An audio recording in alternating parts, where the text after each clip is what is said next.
dark, dark tomb there was a dark, dark street, and in the dark, dark street there was a dark, dark office. In the dark, dark office there were some dark, dark stairs, and down the dark, dark stairs there was a dark, dark room, and in the dark, dark room was where the worst wrestling tropes go to die.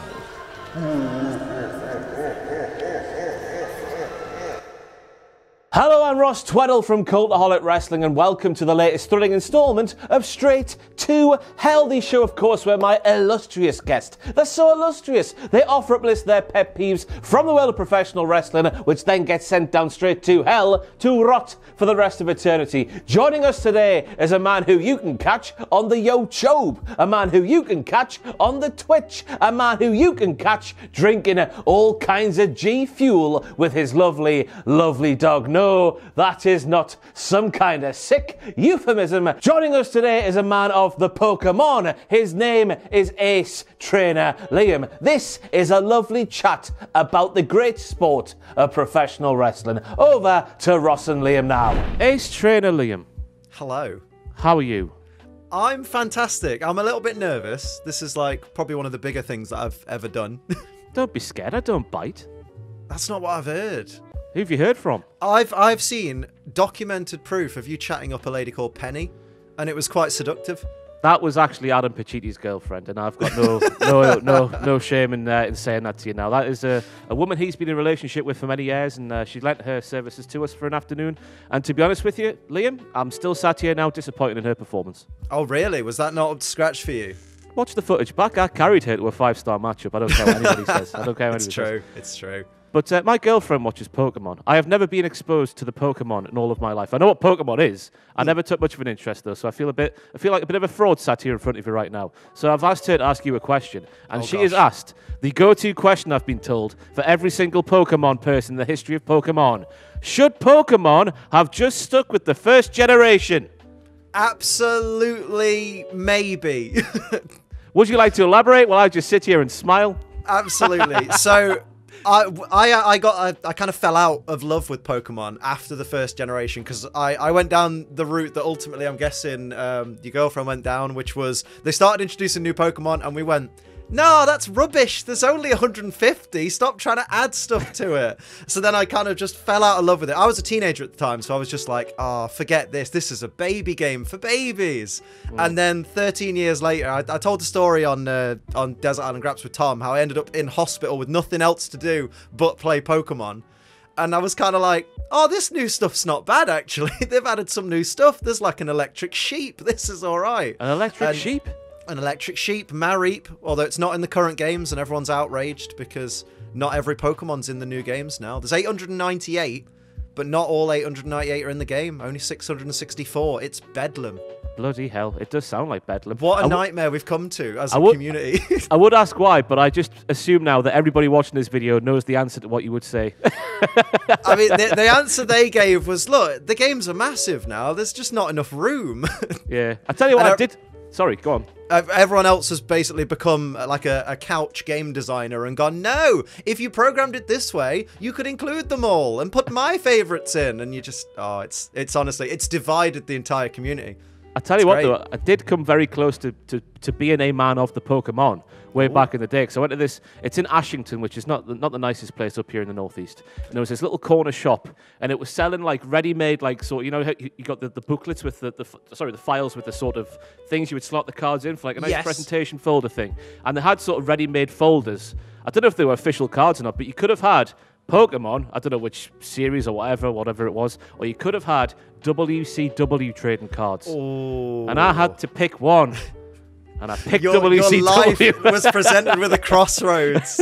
And I think I've still got those cards at home. When I next go up my mum's, when I'm allowed to in these lockdown days, I'll try and fish it out, because I swear I remember Booker T and Scott Steiner being massive shiny ones, and that supposedly being very impressive to the big fat man behind the counter who clearly knew what he was talking about. No better choice than a massive shiny Scott Steiner. I know. If you want one card to be shiny, it's Scott Steiner. But now we've got our knees and our legs under the table with some niceties. The pleasantries are out the way now. We've got to get to some serious business. Because people watching this video will know that on your channel you do a series that will be familiar to people who are just aware of Cultaholic Wrestling. And it's called quite shamefully, to be honest with you. It's called WTF Moments, but he does it for Pokemon, okay. I was going to say thank you. The correct title is Pokemon WTF Moments. Oh, he's corrected me now as well. That's how it is. So, I've been just to the solicitors, and I've been handed this official Cultaholic document. And inside, Liam, it will be delivered to your home in Derby. I know where you live. Did you just dox me? I know where you live. It will be sent to your home address, and inside is a cease and desist. First one. If you ignore that one, Liam, I'm going to take things up a level. Here, seriously, pack it in, man. And if you ignore that one, I have to get to the 3rd level. I'll tell me mum, I swear. That is the sort of severity that you can't bring mums to. into it. That's not fair. This is an official document I've just been to the solicitors to collect. It's on behalf of Cultaholic Ventures Limited, all the shareholders, everything to do with that. Are you scared now? I was, but then I remembered that I'm from Derby, which means I'm pig ignorant, which means you can tell me to stop all you want. I just won't. Now, I had a bit of a deep dive on the channel, even though it started in February 2020. Is that correct? What? Oh, yes. WTF started in February 2020. Did Andrew do this to you? Did Andrew say to you, come on, let's start doing this now? Because it sounds very much like something Andrew would do. I mean, I don't want to like out people, but Andrew's very nice to me because he is a fan of Oddworld, and you know, I'm in the game, so he's very much a fanboy of Ace Trainer Liam now that he knows that I'm a big player in the Oddworld game, so he might have reached out to me for a job about starting that series. Not for a job, because he knows that I'm piss poor, so I couldn't hire anyone if I wanted to. But he doesn't cost that much, to be honest with you. And currently, we're sat here recording. It's just to peel the curtain back, dear viewer. It is the 3rd of June, 2021. Andrew is still on his suspension for doing what he did to our beloved office downstairs. Did you see it? Did you see the footage? Yorkshire puddings, I believe. It is absolutely disgusting. Disgraceful. There's a Tesco down the road there. He's gone and got a pack of Aunt Bessie's, and he's abused the outside of our office. There was dints in the concrete. The Yorkshire puddings were still frozen. No, didn't thaw them. Okay, that is quite bad. I might have to reconsider my relationship with Andrew Hodkinson. He's a terrible, terrible human being. But I'm interested, Liam. How much wrestling do you watch these days? Too much. Because there's too much wrestling. I mean, you've said it before. There's way too much wrestling for... If you were a fan of every wrestling promotion, you'd get nothing else done. But I watch a fair bit. I tend to... Nowadays, I don't watch as much WWE apart from the pay-per-views, because I find Raw impossible to get through. SmackDown has its good points, but then has its points that are hard to get through. And plus, if you're watching it live, you have to sit through all the adverts, and there's only so many times I can hear, Liberty, Liberty, Liberty, Liberty. Although I do indeed love that chicken from Popeyes. Getting all the ads out of the way. So I just watch the pay-per-views and just catch up with my favourite YouTubers on what's been going on in wrestling. But then AEW is the one where I'll watch it week in, week out. I have to watch Dynamite live, unless they do decide to move it to a Friday night at about 3 a.m. UK time, at which point that's when I tap out and go, no, I'm not watching it this week. I'll just watch it tomorrow or something. And then obviously all the AEW pay-per-views, all the WWE pay-per-views, although... I don't know how much longer I'll watch the WWE pay-per-views. There's a big part of me that's like, I want to stop. I want to just give up on WWE. But then there's something in there, some kind of nostalgia that makes me go, I'll just watch the next few and see how we go. And I've been saying that to myself for like 5 years. It's a cruel mistress, isn't it, this professional wrestling Yeah. luck? It just keeps, when you think it's done and dusted, it keeps reeling you in, which is a weird thing for me to say because it's literally my livelihood. But I even go through that at times. When did you... Sorry, the thing is you get a lot of people online that are like, if you hate wrestling so much, why do you even watch it? And you kind of like, because I know it can be better. I've seen it be better. We want it to be better. I don't want to be the AEW mark, but I see AEW doing really good things. They don't always get it right, and sometimes they really mess up, but they're doing good things, and they're doing better things, in my view, than what main roster WWE are doing. I don't have the time to watch NXT at all at the moment, so I do kind of miss out on that, apart from the takeovers, which you kind of have to watch religiously because they're always good. But it does get quite hard.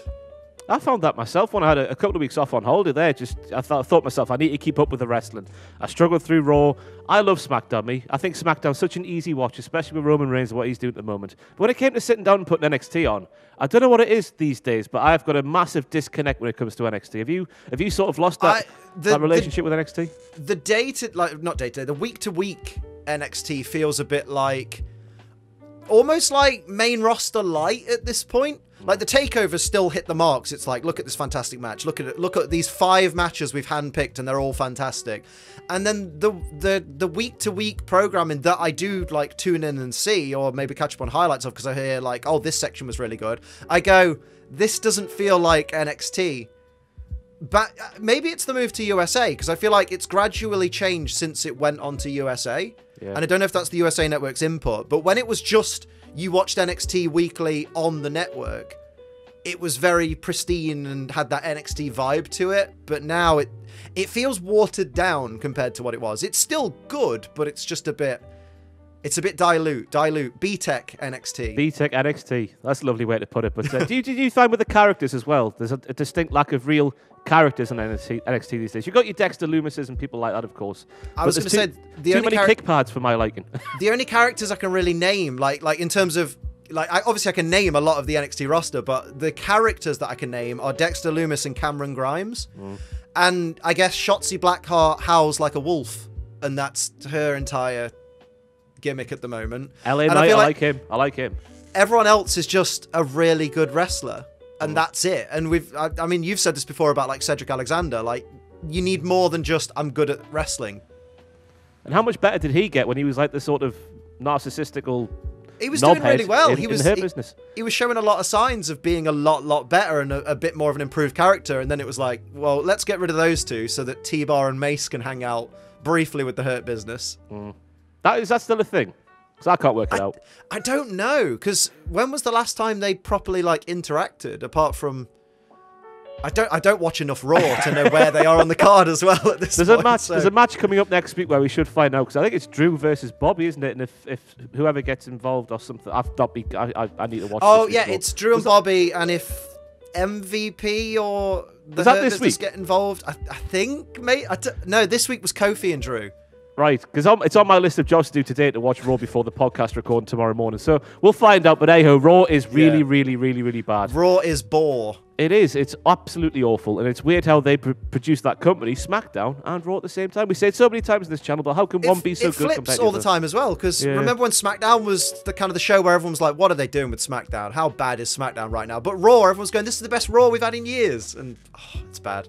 Let's continue the wrestle chatter, shall we? What's your reaction to what happened yesterday as we're sat here? Obviously, all the releases. Braun Strowman, Ruby Riott, Aleister Black, etc. Buddy Murphy and Santana Garrett. I feel, do you know what? First off, I got to say, I feel really bad for Santana Garrett. I don't know a lot about her, apart from she appeared in the Royal Rumble this year, I think. Very briefly. I think she was in for a few minutes. And I feel bad for her because a lot of people have been going, oh, this is really bad for Braun, really bad for Buddy and Ruby and Aleister Black. And then they're all kind of going, don't really know Santana Garrett, so it doesn't bother me that much. It's still a person losing their job. It's still a person who's in their dream job. They got called up from NXT, or called across, if you're Triple H, to the main roster. And then, oh, but we're letting you go anyway, so sucks to be you. I feel bad for her because she's going through this, but also she has to see online people going, don't really know who you are though, so swings and roundabouts.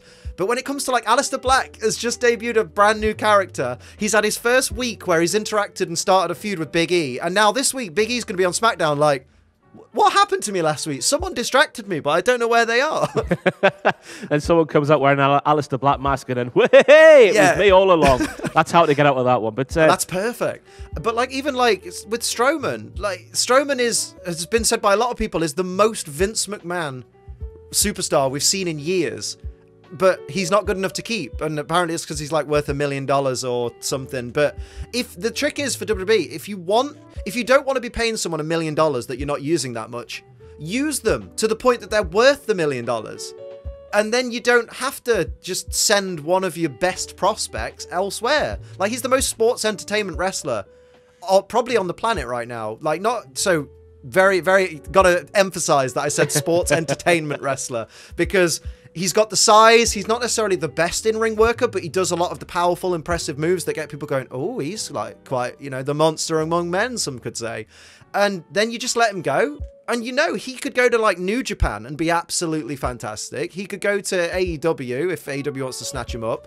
I'm kind of against AEW taking more people on because they're getting very full. But Strowman's one of those. Strowman and Aleister Black and Buddy Murphy are ones where AEW could take them and make them into absolute gold. They are. You look at Braun Strowman 2017, 2018, he was worth more than $1 million to WWE. Absolutely. When he was trying to murder Roman Reigns and that.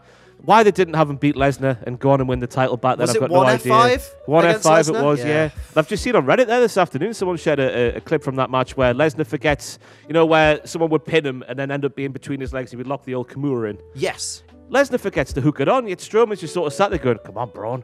Come on, Brock. Do it, Brock. Do it now. That's bad. I've not seen that. Brock just doesn't do it, so whatever. Yeah, it really is baffling because they could have cashed in on Braun Strowman at one point but didn't. But the rest of them, they never really gave a fair crack of the whip to, and I never understand that. I don't get it. Like, they were showing potential with Aleister Black. Like, they had the Dark Father character, and everyone was quite interested. Everyone was talking about this. One of the things on SmackDown that everyone was talking about that wasn't Roman Reigns was, wow, have you seen what they're doing with Aleister Black? I wonder where this is going. And then, no, we just get rid of him.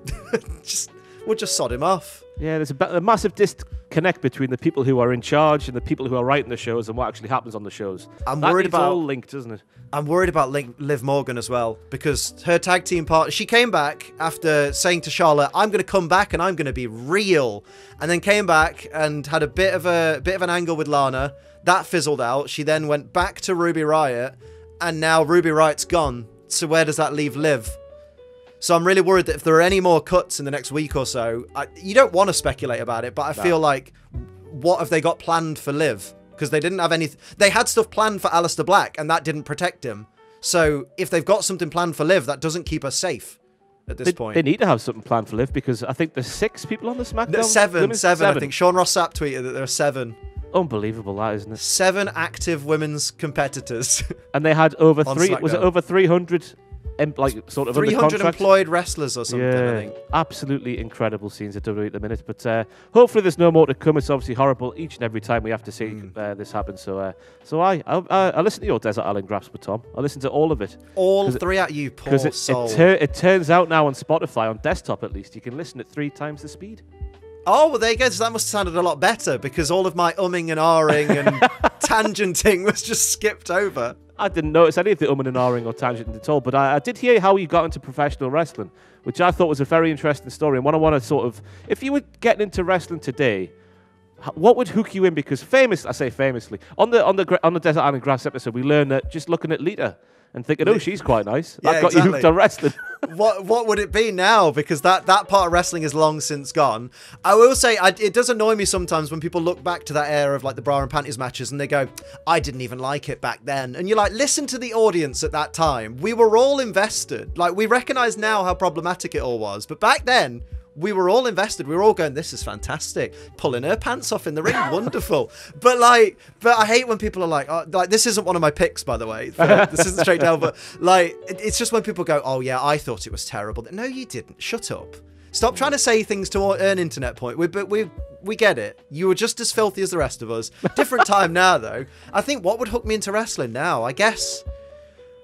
It's hard, isn't it? Because trying to introduce new people to wrestling, they take one look at it and they go, so that guy died and was set on fire, but is kind of back, but now isn't, because he got beat once since coming back from being on fire, and now his essence is in his friend that isn't a girlfriend, but is kind of a friend, who now has a best friend that is a doll. And I don't know how I'd keep people invested. I'd be like, no, come on, it gets better. Just watch it week to week and get invested in the stories. What would hook me? I guess I'd have to watch a really... maybe like the Brian Cage and Hangman Page match from Double or Nothing, where there were just feats of incredible strength, like the over the rope suplex and stuff, where you're like, oh, maybe some of this stuff does take athleticism. Maybe that would hook me in. But even then, I think back to being like an ignorant kid and just being like, would that reel me in from the get-go? I'm not sure. It's weird, isn't it? Because every single time my mates who don't watch wrestling bring up wrestling, it's always about The Fiend. It's always about something that, people who are normal wouldn't like, I guess is the way to put it in there, from their perspective. And you're always sat there trying to go, oh no, honestly, that's just one part of the show. It's a variety show. That's just the silly bollocks for the people who like silly bollocks. You watch this, and this is actually quite like really impressive and athletic and like sports-like and stuff like that. It's really cool, honestly. It's because only a few things like break their way into the mainstream. So if it's not someone dies, or if it's not someone is an undead zombie monster, or it's not ex-wrestler had a wardrobe malfunction, people in the mainstream don't see it. They're blind to it. What do you make of all the zombie stuff and all the Fiend and all that malarkey? I like the Fiend. I like the idea of some kind of supernatural character. I like the disconnect with the Firefly Funhouse being all happy, smiley, and kids showy and a little bit sinister to just the unstoppable Fiend character. I don't like that the Fiend character, who's supposed to be unstoppable, is then stoppable by the referee going, don't use a big hammer. Oh, no, don't use a little hammer, because they use the big hammer. Big one's fine, but don't you dare use that little hammer on top of some tools. That's very rude, Seth Rollins. Yeah, there's a disconnect there. But I like the Fiend, the original character. I'm still interested in the Alexa Bliss storyline and wondering where it's going. And seeing what the ultimate end goal is, or it is getting a little bit hokey for me. But then when you've got a zombie lumberjack match where zombies are now canon in WWE, but they obey the rules of the lumberjack match because they're really well-behaved zombies, that's where you lose it for me. And the entire Thunderdome arena changes to a desolate post-apocalyptic landscape. That lost it. And the final nail in the coffin was... what's his name? Damian Priest doing his bow and arrow just to get the last plug for Army of the Dead, now on Netflix, starring Dave Bautista. We've got lots more of that to come, apparently, with all these ties to the movies. And Nick Khan is ruining the wrestling, I tell you. It's going to tie into Fortnite, and we're going to get a battle royale where only one person survives. Can't wait to see Brock Lesnar flossing. It's going to be amazing. To #1 victory royale. Oh, it's going to be beautiful. It's weird though, isn't it? Because especially in this sort of pandemic era with all the cinematic stuff, I found that when I was doing WTF moments, it didn't work anymore. Because obviously the old-timey sort of aspect of professional, or perspective, sorry, of professional wrestling is treated as if it was a real fight. Obviously, it's entertainment. We know it's not real, like a shoot fight, so to speak. But treat it as if what these people are doing on the show is what real-life human beings would do in real life. And like in TV and whatnot, we're supposed to treat Coronation Street actors as if they're real human beings and get invested in them and stuff like that. But now, AEW and WWE, they both exist in their own universe. Therefore, I don't think my show, it works anymore because... that's just how things happen over there. What's your take on all that stuff? I think it still works. Like I think the WTF concept still works because you are looking at it kind of objectively and going, this is weird, this is stupid, and you kind of have to ignore the fact that it exists in its own universe because what you're trying to say is in this universe that would be really stupid, and you will get people that go, well, actually maybe in this universe it does work though, Ross. But you're like, well, we're not talking about the universe, we're talking about the real universe. This is stupid, and this is why this doesn't work as storytelling. Because even though they do exist in their own separate universes, you've still got to have a pinch of realism in there because you are presenting the sport of wrestling as a sport. You're presenting it as a contest between two athletes. And if you go, but everything is in a bizarre magical world, then you can't then take it seriously. So I think you still have a lot of qualms with WTF to go, no, this is bollocks. This doesn't work. Yeah. This is stupid. Why would this wrestler go, haha, this is my evil master plan, in front of the cameraman that he's looking at and stuff like that? It's just, it's stuff like that. I've just had to sort of sit back and go, what am I doing here now? It's all changed. When I started 5 years ago, we still very much treated everything. Obviously, we had the sort of flamboyant characters like Undertaker and people like that still kicking about. So you still had to treat those with a pinch of salt when it came to WTF moments. But everything, by and large, was treated like, these are real people doing real things in a real world. But now that's gone. It's gone forever. But it goes segment by segment, so everything that happens in the Fiend segment is your supernatural part of WWE that isn't real, is all happening in someone's imagination, and then the rest of the card is, this is your legitimate wrestling that is the proper sport and is supposed to be taken seriously. And it's a weird kind of, WWE wants to have two shows that are separate in the same 3 hours. We need to separate them completely, don't they? Have all the supernatural stuff on Raw. Which I think they've done, by the way, haven't they? They've had all the supernatural stuff appear on Raw and then just the more sporty stuff appear on SmackDown. So I guess they've made a sort of effort to make that. Do you remember when Mick Foley came out and said the third hour of Raw was going to be the edgy hour? Yes. Right as he debuted the 24/7 title, he was like, third hour of Raw is where everything goes off the rails, and now it's all blurred into one again. What a missed opportunity that 24/7 title was. It got off to such a promising start on the golf course and on the plane, and then it just devolved into the sort of the roll-up title. Well, the thing is, a lot of people will say, the pandemic era didn't help because there were less places they could go, but you were still in an arena. Arenas still have offices, boardrooms, catering sections, toilets, wherever. You could have different places. They have a concourse outside. They have car parks. There's so many different things you could do. and they just didn't. Down the street. You can go outside, go to a field. Exactly. They had so many opportunities they could do with it, but they just want to focus on this is what the main event is and nothing else matters. Like, I don't like being one of the people that's like, oh, the Attitude Era was so much better. But one thing the Attitude Era did consistently is every match on the card, more or less, had a story. You know, you had Al Snow and Big Boss Man, like, eating dogs and whatnot. But at the same time, like, as stupid as it was, they still had a story that was something outside of the ordinary and wasn't just, I think I'm a lot better than you. Yeah, but you stole my boyfriend and all that stuff. Bitch. Bitch. They love that, don't they? Exclamation point. Got to get bitch in. It's the strongest word they can use. That's the big shift, though, for me from when we were young, obviously. It's a lot more outside of the box stuff would happen back in the day, whereas now everything is in the arena, which I know is weird to say in the pandemic era, but we go back before COVID times and all that stuff, and it was very much the same, wasn't it? Everything's in the arena, everything looks the same, everything always feels the same, there's nothing outside the box. I feel like arenas now, and this is going to be the most pathetic thing I've ever said in criticism of wrestling, but I think the arenas are too well lit now. You go back to your previous pay-per-views and stuff, and the early sections of the audience are in quite good lighting, but the rest of the arena kind of looks a bit dark, a bit dingy, a little bit like what we all remember pro wrestling as. Now you can just see everything. Everything's far too bright. There's too much polish on it. It looks almost too clean. Whereas wrestling at its core was always a little bit of a sideshow act, kind of almost like a backstreets kind of thing. And now it's just this clean, it's too clinical now. It looks too like you've walked into a pristine office building, and I don't know, it's just got someone out there will relate to this and be like, no, you're right, it looks too clean, where it doesn't look as grungy as it did. I know what you mean, because we're going there once again, but back in the Attitude Era, those stages and whatnot, and just the general sort of the griminess and the grunginess of those physical sets they used to do. And apparently there's a reason why you can't have those anymore. Apparently they just look too bad in HD TV, so they now have to use the LED screens. Maybe that is to do with the lighting, though. Maybe it is because it's too bright. It's casting too many shadows and things like that. And just dim the lights a little bit. We like it. You did it when Mick Foley announced that third hour of Raw being different all those years ago. They dimmed certain sections of the crowd, and it was like, wow, this looks so different. I remember us all talking about it, being like, this looks so incredibly different to the previous product. This is more akin to what we remember wrestling as. And the new sets and stuff do make it really hard, like the modern day sets, make it hard to remember specific eras of wrestling now, because you've got, like, think back, oh, do you remember what happened at No Way Out 2018?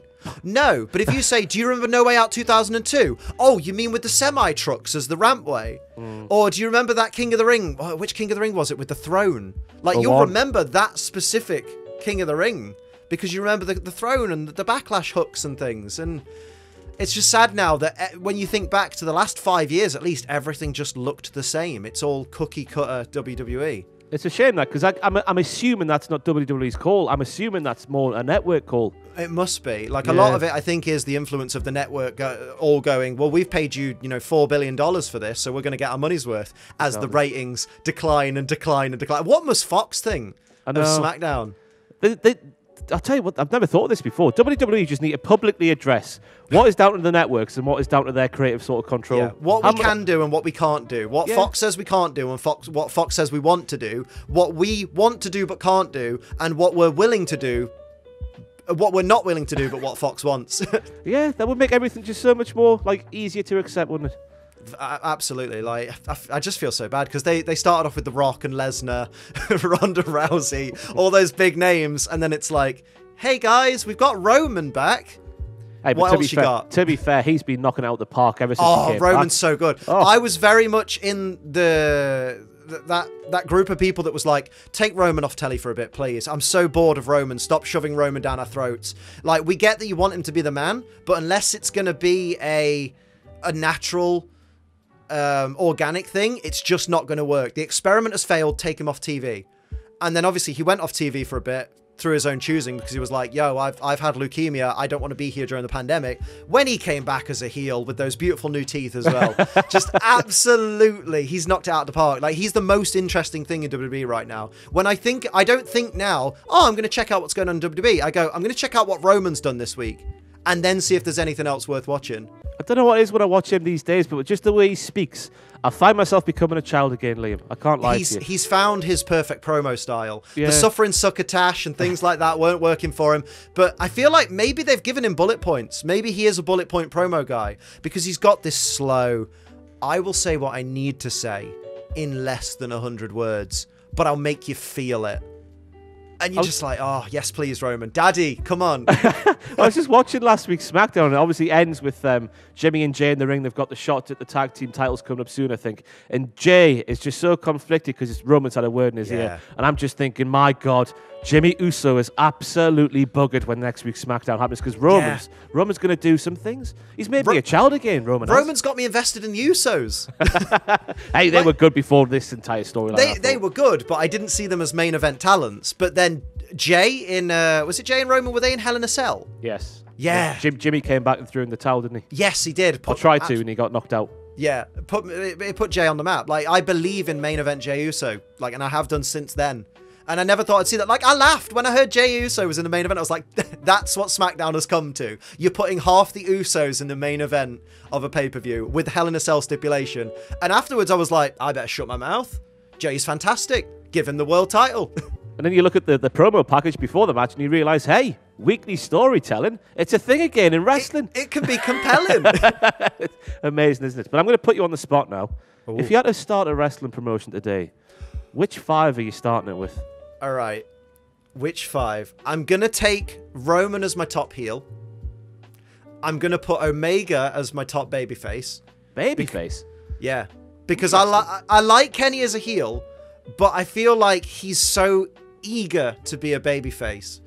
Like, he's doing all of his mannerisms, he's trying to be funny, and I don't think he works as a funny heel. I think he's funny as a babyface, and I think I'd rather have Kenny being beaten down by a Roman and then overcoming him. Because I can see Kenny having great matches. Like, he has fantastic matches all the time. I can't think of the last Kenny Omega match where I've been like, didn't enjoy that. Apart from, obviously, the ending of the Moxley Omega death match, which wasn't their fault. The match was solid, but everything else was, sure, you know, it's not their fault. Pyrotechnics went, oops.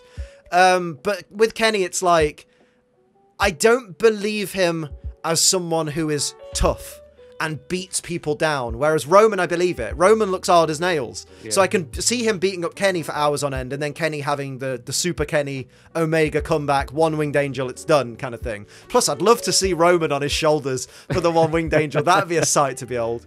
Then I'd have Pac, because Pac's incredible in everything he does. Like, I've not seen a bad Pac match.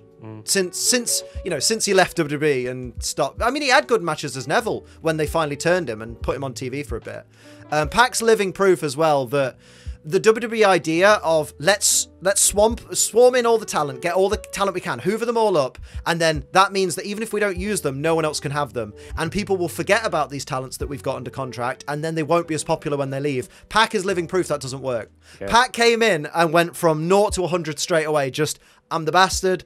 I'm literally one of the best wrestlers in the industry, and no amount of making me sit out my contract will make me any less popular with the people who enjoy wrestling. So Pac's in there straight away. He might even be my mid-card champion. Oh, he's got to be. At the very least. Otherwise, I'm offended. If not my third place, like, world title contender. Who else? I'm having Cesaro, and I'm pushing him to the moon as well. Get him up there. Like, I feel so bad for him because I had a lot of people who come to my Twitch streams and stuff who were saying like, oh, don't worry about Cesaro. I'm going to call out one lad actually. Sawnby was like, oh, don't worry. The title's going on Cesaro. He's winning Money in the Bank and he's going to SummerSlam and he's taking the belt. And I've never believed it since you've said it, mate. Like, it's just not realistic. I said it when Cesaro was booked against Roman for what pay-per-view was it that we just had where Cesaro faced Roman? WrestleMania Backlash, was it? That's the one. Yes, WrestleMania Backlash. Crikey, that was... It all blurs into one for me. I've got no idea if I'm right or not.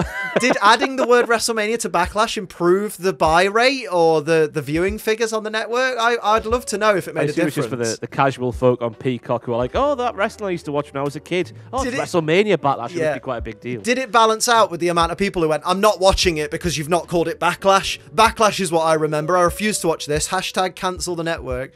But back on topic, Cesaro, as soon as he was announced for the match against Roman, I was like, I even said it, this is your R-Truth versus John Cena at Capital Punishment. This is your transitional summer feud where the contender for the title is not winning it in a million years and nobody believes it. And that was Cesaro. I love him. There down the line. I want him to win it, but he can get there down the line, but until Roman loses that belt, I can't see Cesaro being the one to take it. I want him to be, but he won't be. Who do you think will? Oh, I don't know, because I wanted it to be I wanted it to be Jey Uso, to be honest. I was like, who better to take it than one of his own family? And I could see The Rock coming back to face him, but I think if The Rock comes back to face Roman, The Rock's putting him over. Yeah. It's going to be to lose. The Rock, because I don't want the title on The Rock again. That was already bad enough when Punk had to lose it to him, and I was like, as a big Punk fan, I was like, don't just bring Rock back for 2 nights and have Punk end his. That was the end of the 434-day reign, wasn't it? Yeah. Oh, that was tragic. Like, I liked it. I liked Punk versus Rock. That's a match that was a dream match for me, but I didn't want it. I didn't want the outcome, which we all knew was going to happen. I'll tell you, I'm going to lay something thick on you here. I can see Roman Reigns holding that title for at least the next 2 years.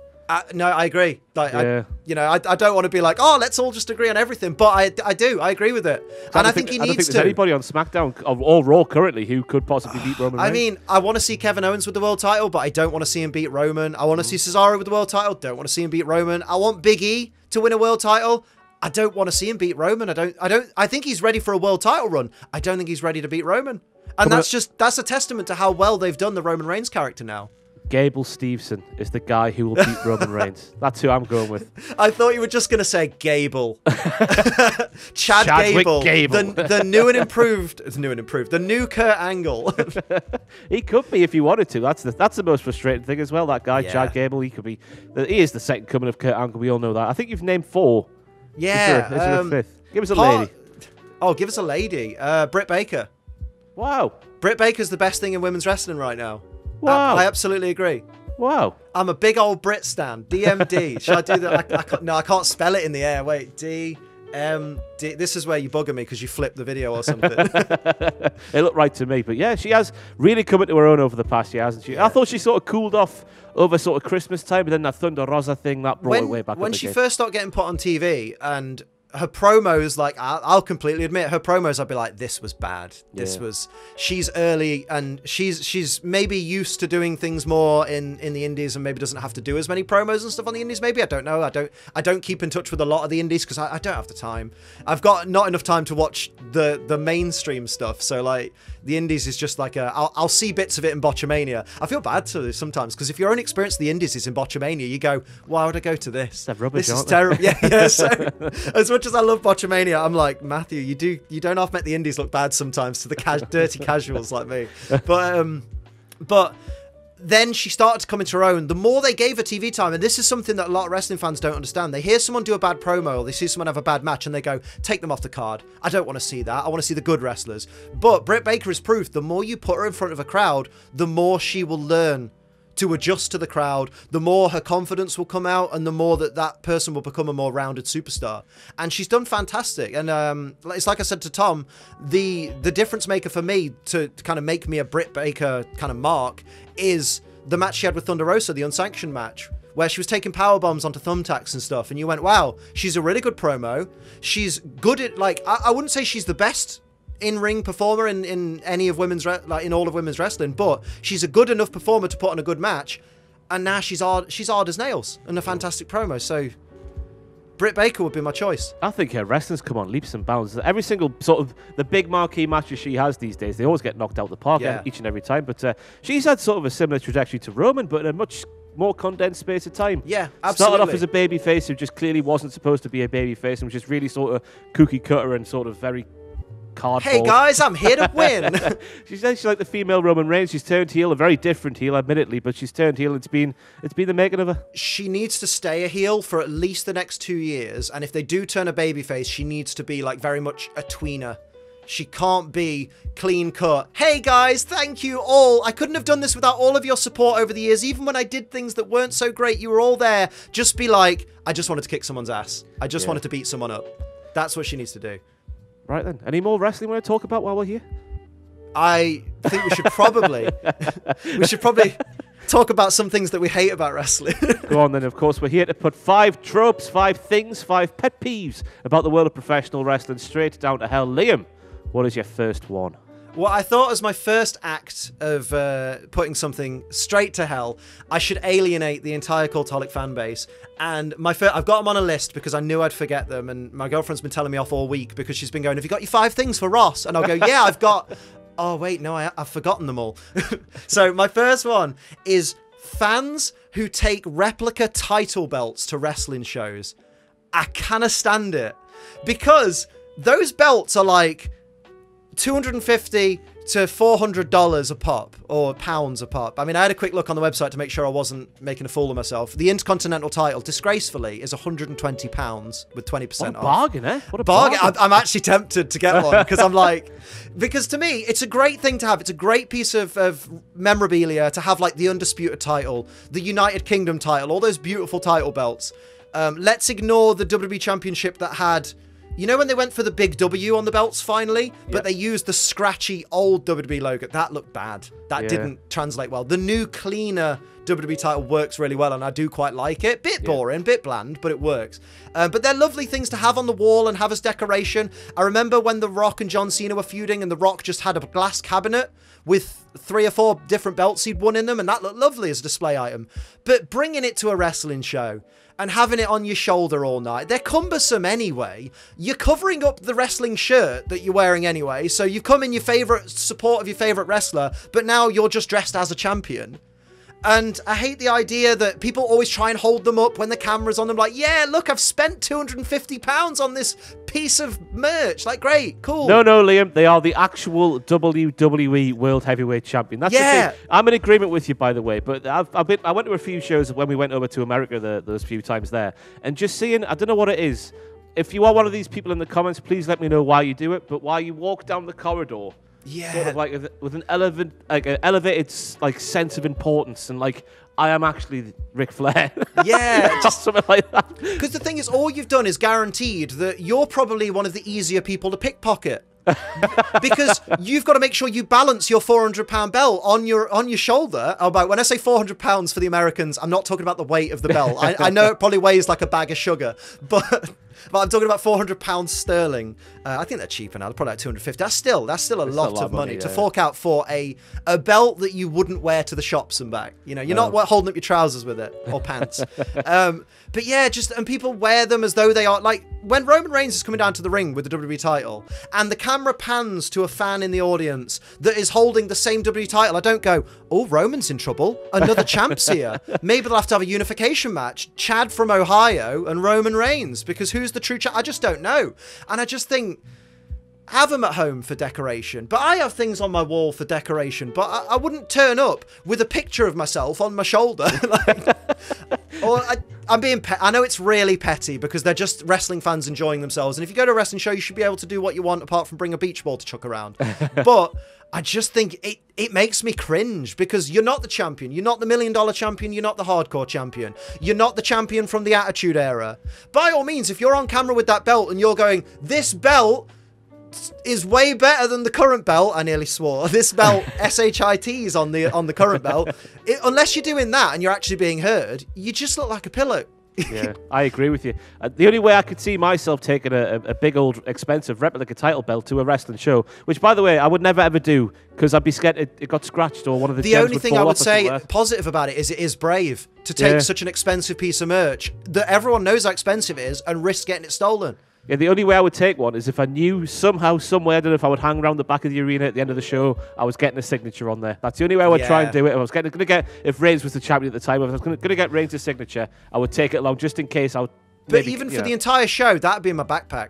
That'd be in my backpack with a padlock on it, just in case. Yeah. And like, what do you do when you're at the urinal? What do you do when you're having a wee? Do you have it on your shoulder? You must potentially tie it around your head like Bubba Ray Dudley. Oh, yeah. Have it in your mouth like Pete Dunne. Oh, no, then it would dangle quite, depending on you. Splashback and yeah, do you know what I mean? But you're handing that title to Alexa Bliss, and she's just like, oh, dearie me. If there are people in the chat today who do that at the wrestling shows, please tell us why, because I would love to know as well, because I do see the people walking down there. I just think, why is that not in a nice case at home? I can understand, like, merch in general. Like, I can understand... Oh, Amazon's here. Apologies for the dogs barking. I can understand wearing merch of, like, your favourite superstar to show solidarity. You know, I'm in my Cultaholic merch because I represent. I'm in my uniform. But that makes sense because you're supporting a character and you're also supporting the sales of that wrestler's merch so that that wrestler looks like a big deal, you know, so they can brag like, I outsold John Cena in merch, for example.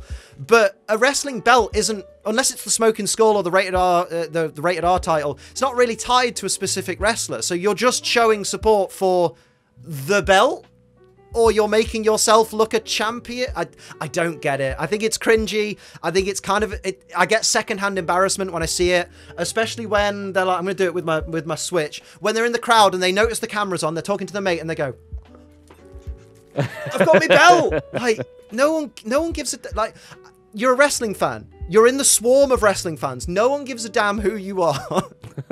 We're here to watch the wrestling. I think it's bad enough sometimes when they cut to the crowd. I'm here to watch a wrestling match. I'm here to watch Roman Reigns walk to the ring. I don't care if someone's excited to see him. I can see that in the background of the shots of Roman. Show me the wrestlers. That's what I tuned in for. I've just got horrible flashbacks when we went to SmackDown, when back at the old place, and they wanted me to try and get interaction with JBL when he's on commentary. And I was like, I'm not going to go and like cause a scene at a wrestling show, which other wrestling fans want to enjoy. It's just like, that's not me at all. So I just sort of stood there on a chair, several rows back, hoping he didn't catch eyes with me, which he didn't, to be fair. So I got away with that one. But yeah, I don't like it when wrestling fans do that. Like, look at me. Look at me. My favourite, you've just reminded me, I think I was watching Backlash 2001 the other day, and you can, when they do the shot of JR and King on commentary, you've got all the people going, yeah, whoa, I'm on TV in the background, and just the stewards stopping them, and then the look of discomfort on their faces because they've been told off on camera, like they've been told, look, calm down, the commentators are on camera, and they go, and then they try and pretend they're talking to their friend really calmly, and you're just like, you feel like an absolute Belend. Let's go with that. Belend. I see. Belend. Yeah, getting around the algorithm. So there we have it, wrestling fans who walk around with their championship titles at wrestling shows. You can go straight to hell. Sounds a bit harsh. If you enjoy doing that sort of thing, all the more power to you. But yeah, I agree with you, Liam. It makes no sense to me. What was sent down for seconds? Second place, we're going with the god-awful 3D augmented reality graphics that they put up. So these are your graphics. I know someone sent down just WWE's graphics department before, but the graphics where like Asuka's coming out and all the masks are floating. Roman Reigns comes out and there's a giant big dog just in the arena, just float a giant Roman. I don't understand the point of them, who they're for, and what difference they make to the show. I don't mind the ones where it's like, it's a graphic that shows the match that's about to happen and the names of the competitors and what title it's for. That's okay. But when it's like a giant awesome sign for The Miz in the arena, the start of his Titantron has the word awesome across it. Just show that. The people in the arena can't see it, so it's not adding anything to the show itself. And I think they look really tacky. Like, the Asuka ones are fine because it's really hard to get Asuka's masks wrong. They're just a flat mask with a few bits of paint on them. But like King Corbin has the waving flags that don't line up with the ring ramp.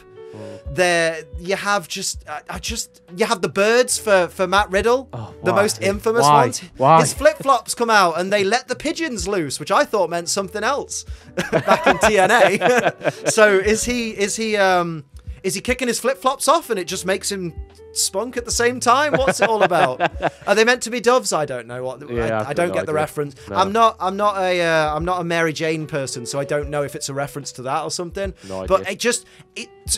I wouldn't probably be as bad if they were good quality graphics. Now, I'm not a good graphic designer. Like, take one look at my channel and my videos, and anything that my girlfriend hasn't made looks absolutely terrible, and that's okay because she is a graphic designer. But everything else, like everything looks bad, even to an amateur, even to someone who doesn't know what they're talking about. It looks bad quality. And if I think it looks bad, what do people with graphics experience think of these people that are getting paid millions of dollars for this? You know, the graphics department between them probably have a lot of money to dish out to their staff, and you just think, why is it not going on the graphics?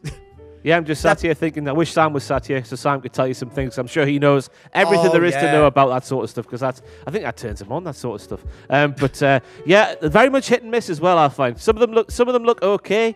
I agree with you, they don't really add anything to the show whatsoever. But then I'm thinking back to WrestleMania, and two of them examples in particular. One was when Drew McIntyre was making his way down to the ring, and above the ring itself they had the sort of sword in the stone, but they had the balls of poo. Oh no! Floating around. Do you remember that one? Oh, good lord! And then Rollins, when he was making his entrance with his fantastic new theme, which I love all day long. It's a fantastic theme. But yeah, they had the skid marks in the sky. Yeah. It's all the poo related ones. The difference between something looking cool and something just looking like SHIT.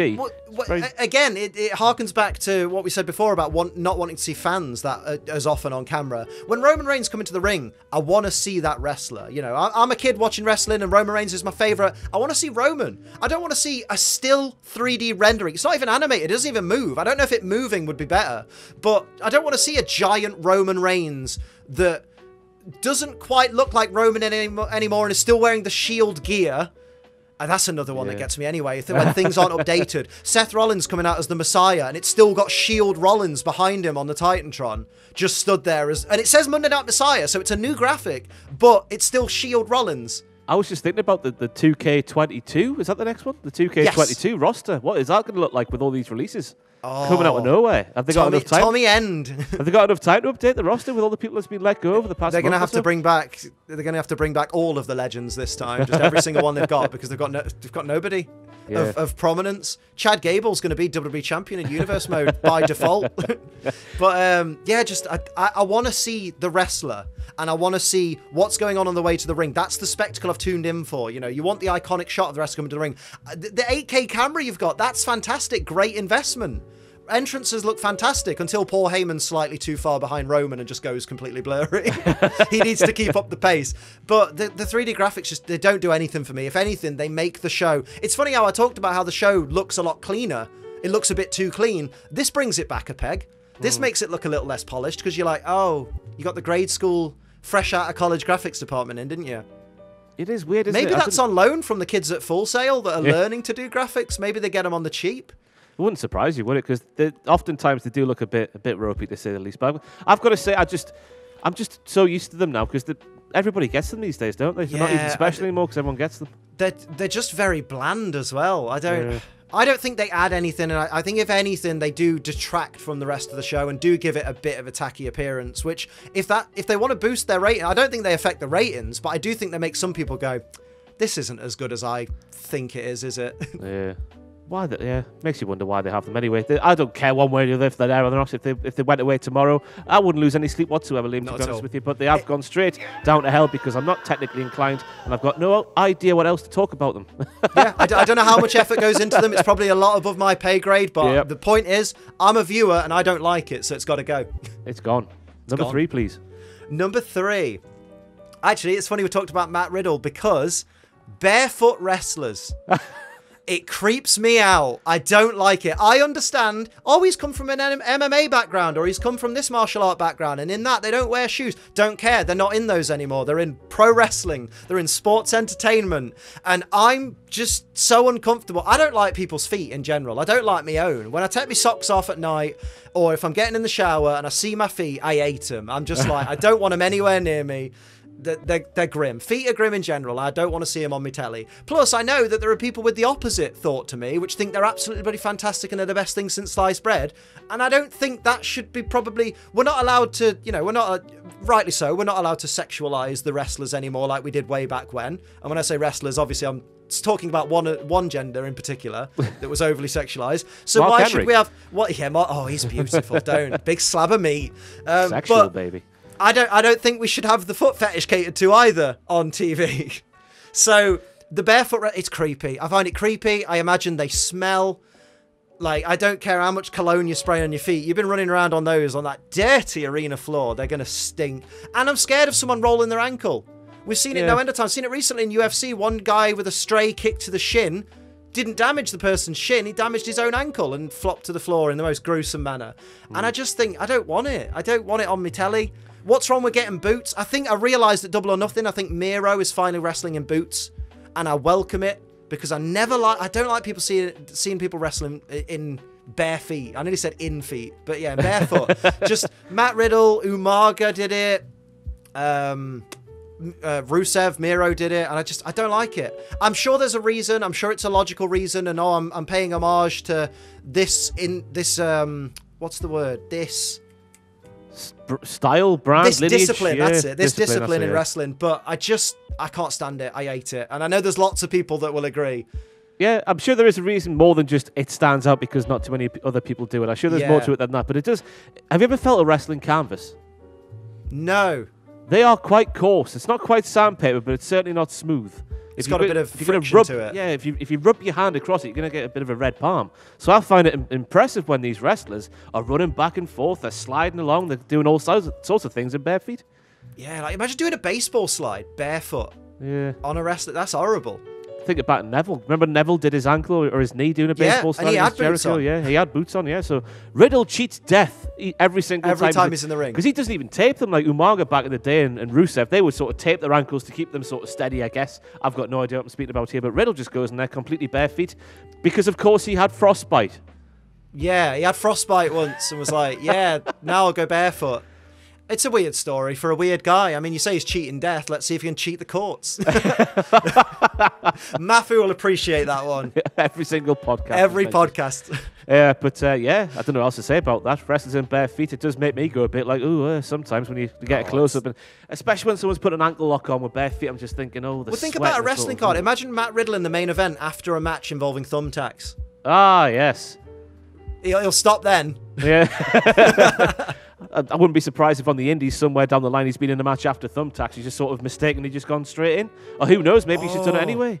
Yeah, probably does it for the fun of it. Maybe there's probably footage out there of him stamping on them himself or something. Yeah, they're quite prevalent in the old indies, these thumbtack matches. Light tubes and thumbtacks. I'll never understand. Have you seen Dark Side of the Ring? Have you been watching that? I've not watched any of season 3 yet. We were looking for something to watch actually. Oh, so check out. Yeah, I've got to get on it. Season good. 1 and 2 are wonderful, so we definitely want to watch it because obviously there's Brian Pillman and stuff like that. They were both. That's a two-part of that one. That was very good. The Nick Gage one is the one I'm referencing here because he's a deathmatch wrestler, and just it shows you certain things he did in his career. And I just never understand that mindset that sort of deathmatch wrestler has, where they're like, I'll do this for the entertainment of others. I'll put myself through literal hell and nearly die for the entertainment of others. The thing is, as well as with the clip that everyone's been discussing this week, I don't know the person's name, so I feel bad. But where she's thrown through the boards that are stacked between four chairs, powerbomb through, and I just think, look at the lack of size of that crowd.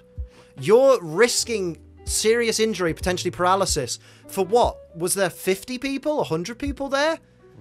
And you think, surely your end goal is maybe to make it to one of the bigger promotions on national television and stuff, and surely you want to make it there, able to put on that kind of match when it's in front of a big worldwide audience. Believe it or not, that went off without a hitch. That went exactly I saw to her plan, protecting her head and everything, and I'm just amazed that was the plan. Yeah, that does amaze me as well, that wrestlers like, you know what's a good idea? This.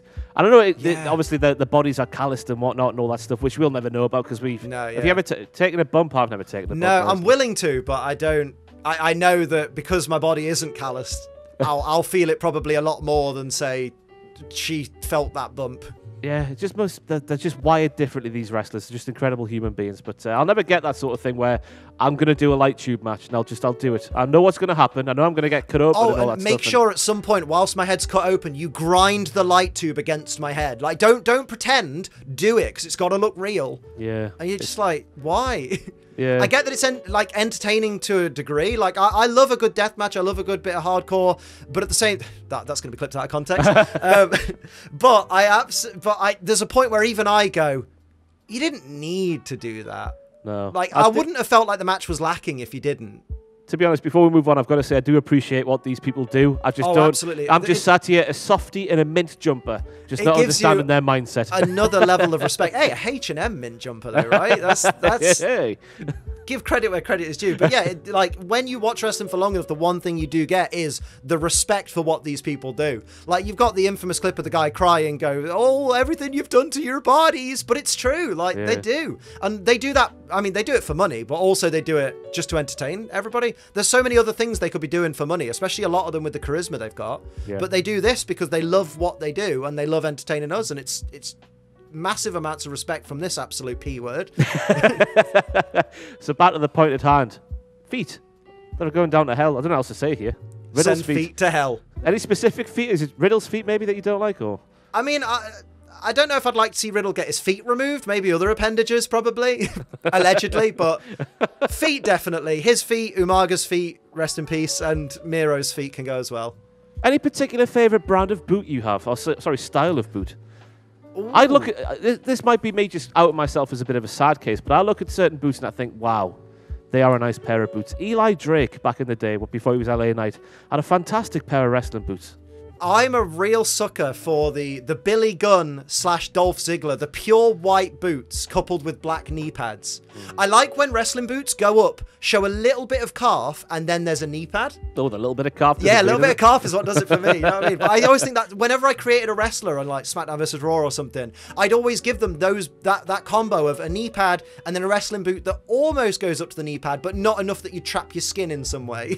Tell you what I found back in the WCPW days that was quite prevalent was the wrestling boot, but underneath the wrestling boot was sort of a knee-high sock, and the knee-high sock was trapped inside the knee pad, which I didn't realise was a thing until I just looked at wrestlers up close. Because then I think it's easier to swap designs and then, isn't it? Because you just need a transfer rather than getting a whole new boot made. I like that. I wonder what the reason is for the other sock going all the way up.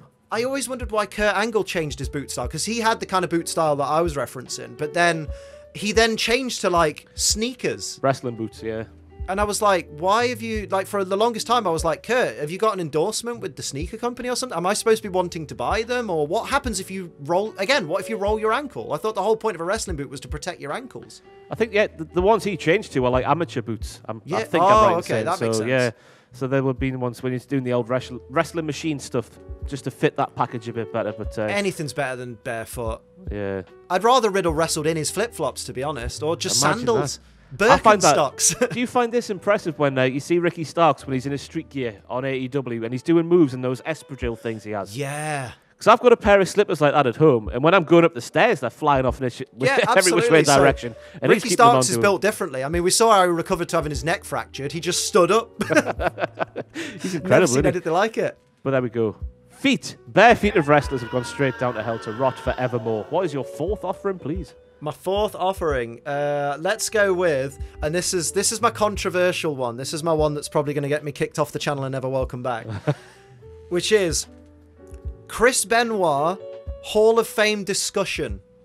So this is there's still, it's not as prevalent nowadays, but there's still a subsection of people, especially on Twitter, because Twitter's where people have the loudest and most obnoxious voices in the world, who go, I know Chris Benoit did terrible things, which we won't mention here, but he's one of the best wrestlers of all time, which I do agree with, but he should definitely, because of that, he should be in the Hall of Fame because of his achievement. No, he shouldn't.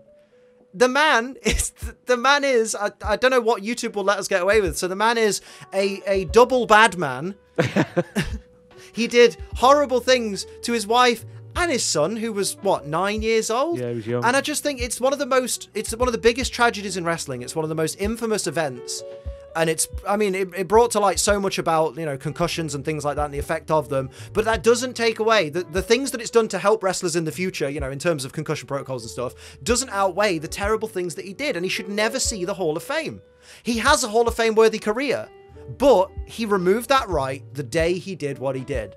And I stand by that, and I will get on my soapbox all the time. Like, I'll go back and watch his matches, because he's had fantastic matches with Angle and Jericho, and he is one of the best. He was one of the best of all time, but that was all written off.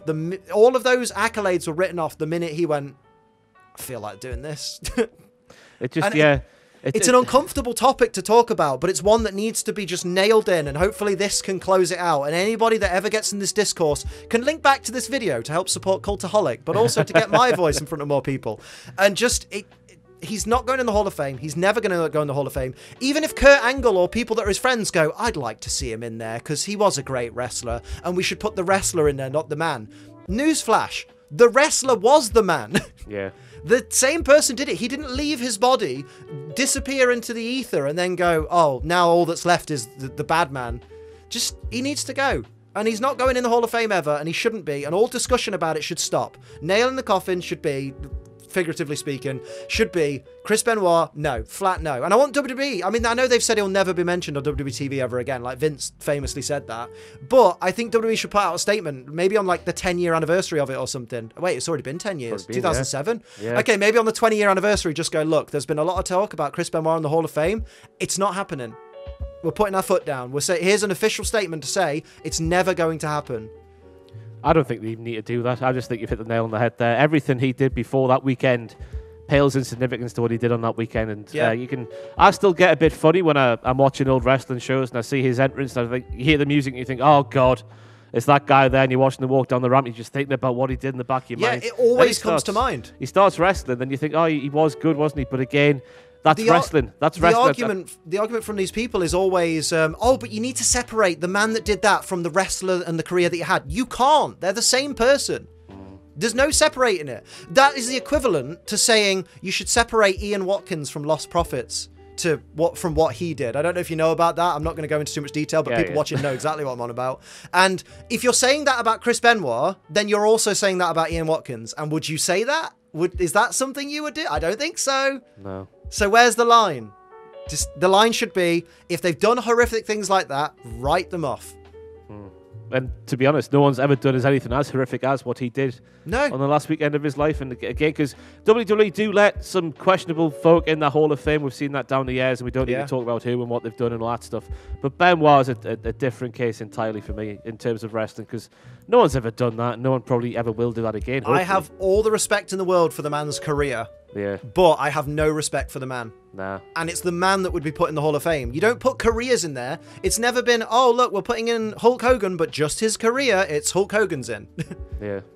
I think you've said everything that needs to be said there. That discussion can go to hell. Roaring through it. We've been going over an hour. It's quite a long one, this, for Straight to Hell.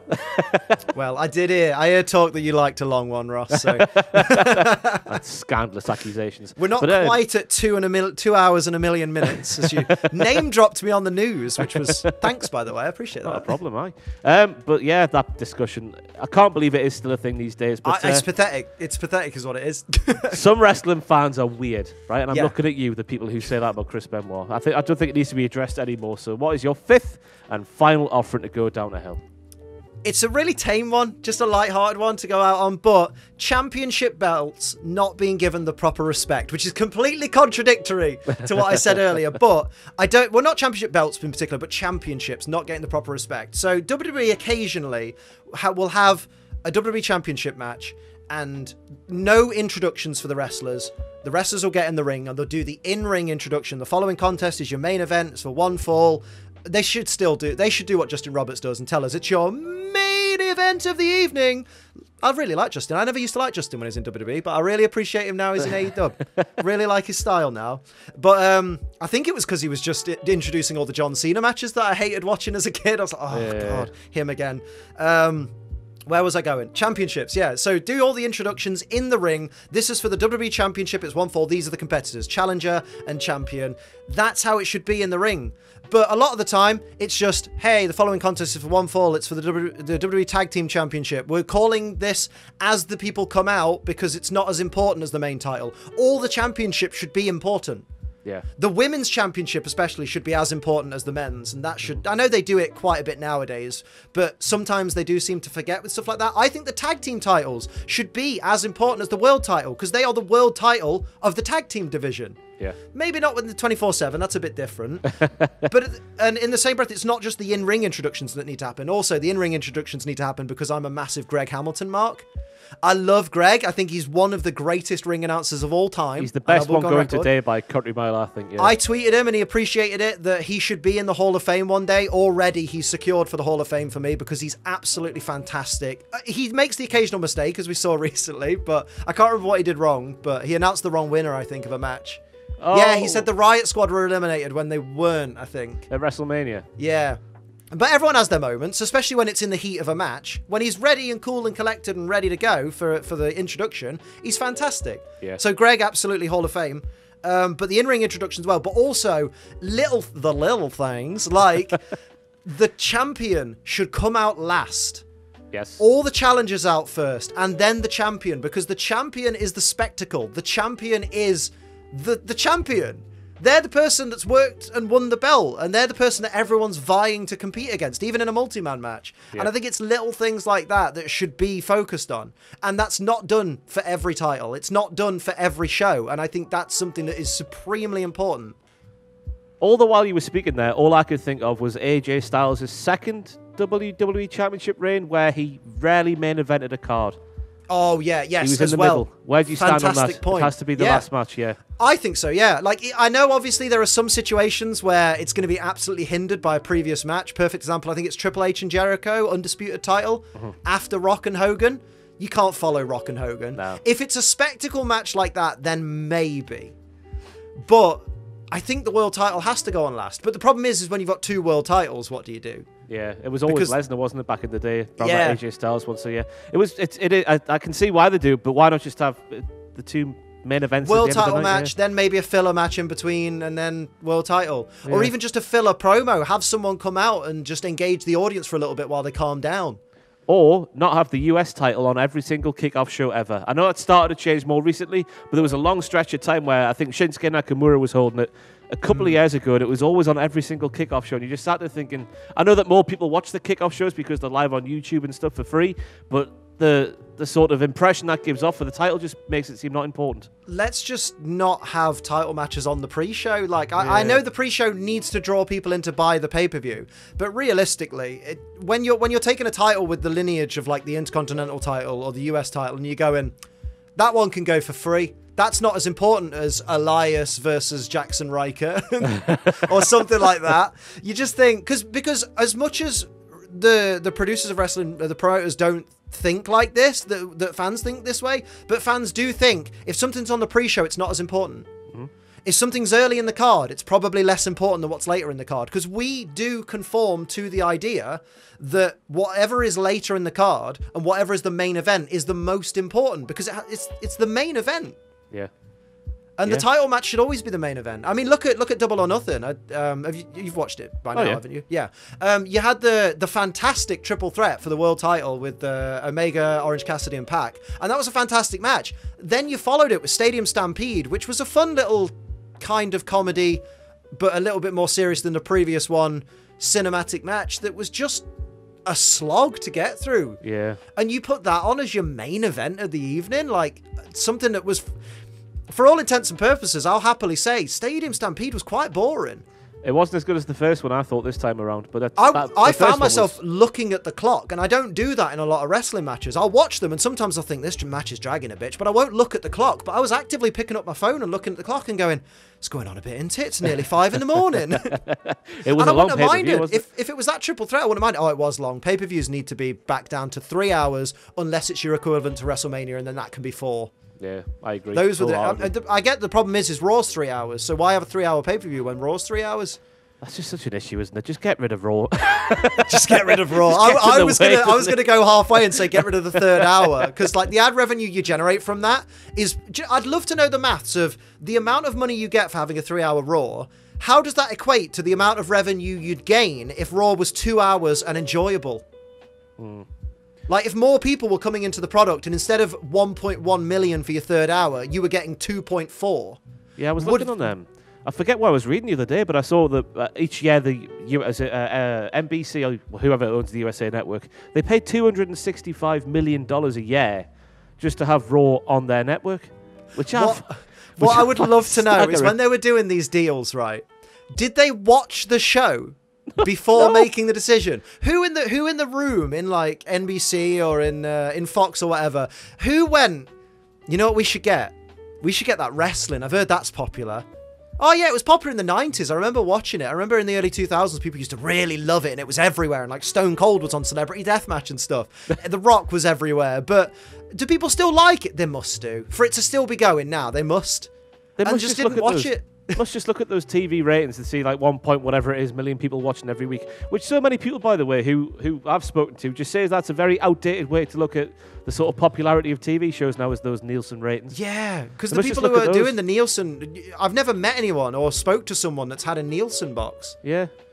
And like looking at those ratings compared to like your online viewing figures, although the problem with WWE is they'll look at their YouTube figures and go, "Oh, this segment was fantastic. Look, this is the segment where Lana was arguing with Naomi, and that got 5 million views." And you're like, "Yeah, because a lot of children follow you on YouTube, and they're just tuning in because you've uploaded a video, but also."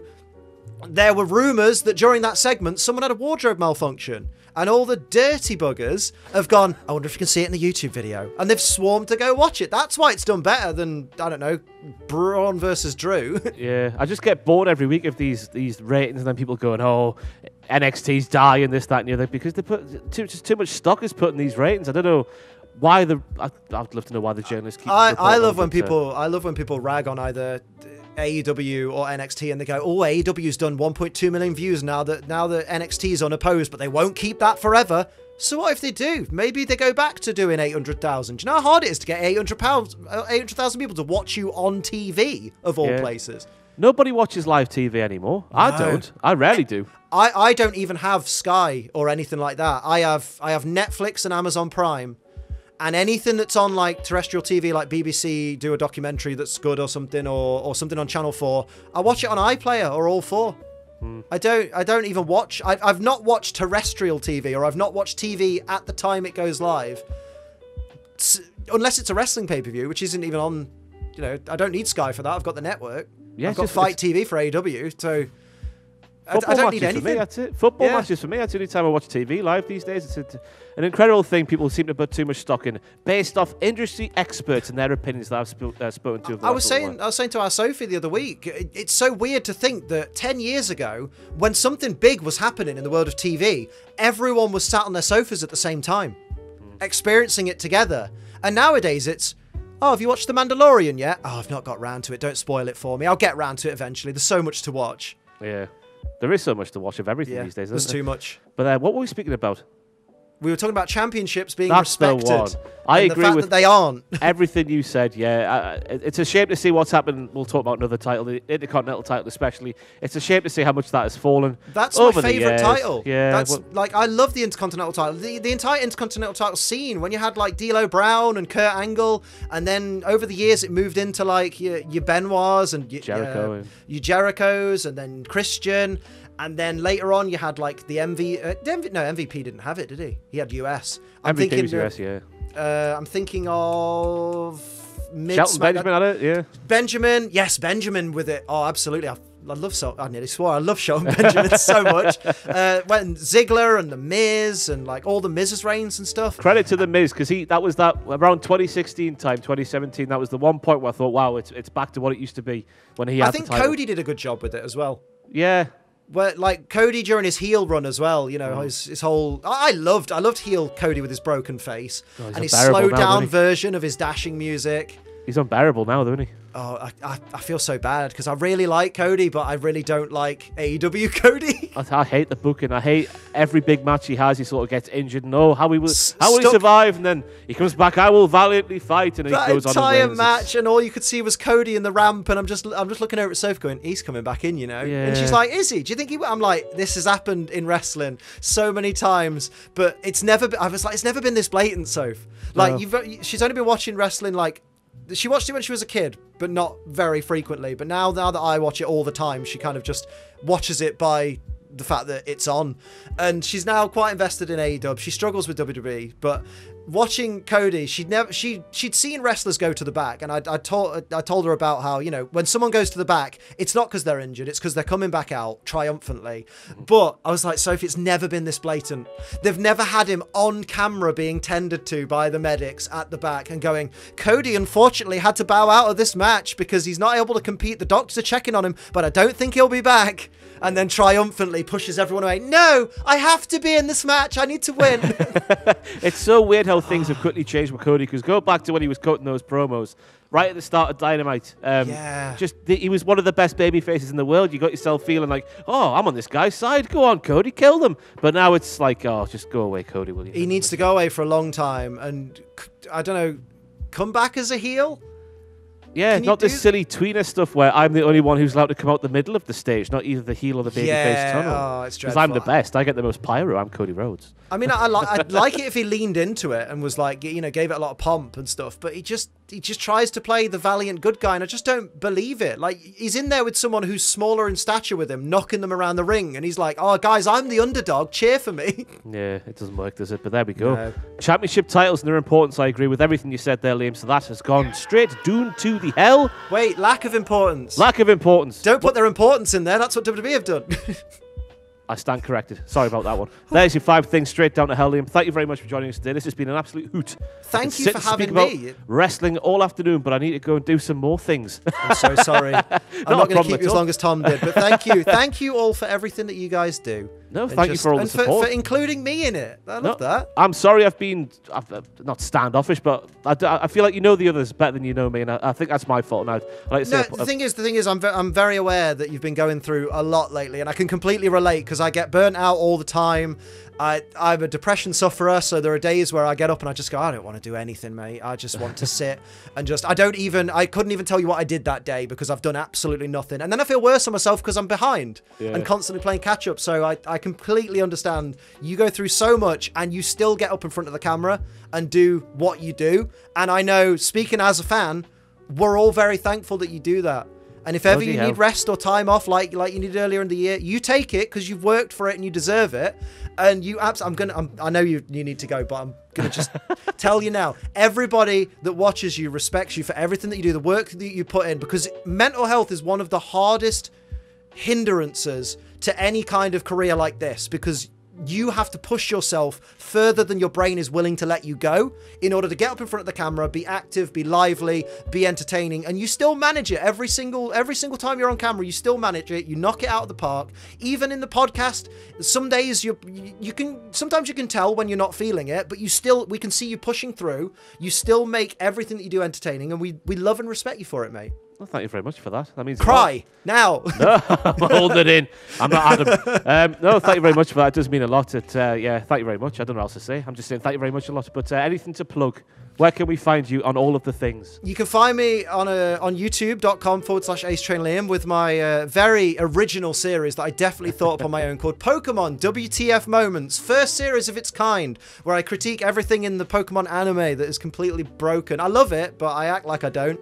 That's the thing, is it? Oh my God. You hate wrestling. Yeah, why do you do this if you hate wrestling so much, Ross? It's not me. I was given it as a title to do 5 years ago. I mentioned it in one of the episodes of WTF Moments at the start that I lost a patron on Patreon because someone went, I used to like the content, but now all your content is you've just got this new series about complaining and I don't like it. I'm like, this is the point. It's satire. That's the point of it. It's satirical. It's do it with a wink and a nudge. Can you not tell I'm enjoying watching the wrestling while also critiquing the wrestling?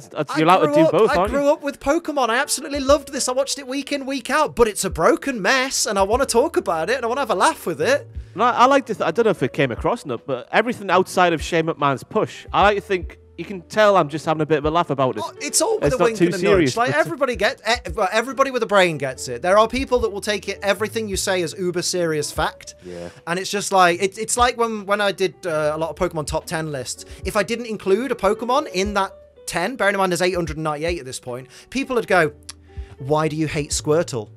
Just because it wasn't in the list, and I'm like, for all you know, it could be number 11. I like stuff. These are just the 10 I like more. It's not that serious. It's Pokemon. It's all silly bollocks. A new one I've been exposed to since we changed the title to Fails, just to try and sort of get around the YouTube algorithm and try and, get some more views, so maybe the weekly series could come back. That's why we did it, everybody. Make it a bit more clickable. I got a few comments going, I'm going to dislike each and every fail video from here on out because it's not called WTF. Oh, I mean, on the plus side, though, dislikes are engagement and they actually help the channel. So so that's my favorite thing about haters is they go, I'm going to dislike this video so that your channel dies. And it's like, you're actually helping it be found by more people because YouTube thinks people are talking about this. Some people like it, some people don't. There's a conversation happening. It's great. Just baffles me that people are like that. But there we go. Where can we find you? YouTube.com/Ace Trillium, Twitch.tv/Ace Trillium, 5 days a week for all of my live streams. Some of it's Pokemon, some of it's Call of Duty, some of it's whatever I feel like playing. Maybe one day if 2K pull their finger out, I'll play a good wrestling game, but I'm not holding my breath. Hey, the pressure's on for 2K22 after a year off. Yeah, and after Battlegrounds. I paid £35 for it. I've not opened it. You paid for it? Oh my God. I've not gotten to the main menu. Somebody got it on the PS5, the work PS5 next door, and I had a little blast in 5 minutes and I was done. Because you just hit the same buttons and it's it not doesn't really look engaging. like it doesn't look like WWE All Stars, does it? Like I liked that game, but I can't bring myself to open this one. I don't have the time either, to be fair. That's another. Can't blame it all on them. Yeah, but hopefully they pull out with the park because I miss good wrestling games from WWE. Remember back in the day? Oh, SmackDown 2, you know your role. Just good GM modes as well. I love a good GM mode. Yeah, well maybe we'll get that back this year. Who knows what is to come? But Liam, thank you very much for joining us today. Thank you for having me. I have been Ross Tweddle, not Twiddell. That's the way Adam says it. Ross Tweddle from Cultaholic Wrestling. This has been Straight to Hell, and we'll see you next time. Wave to the camera, Liam. Bye.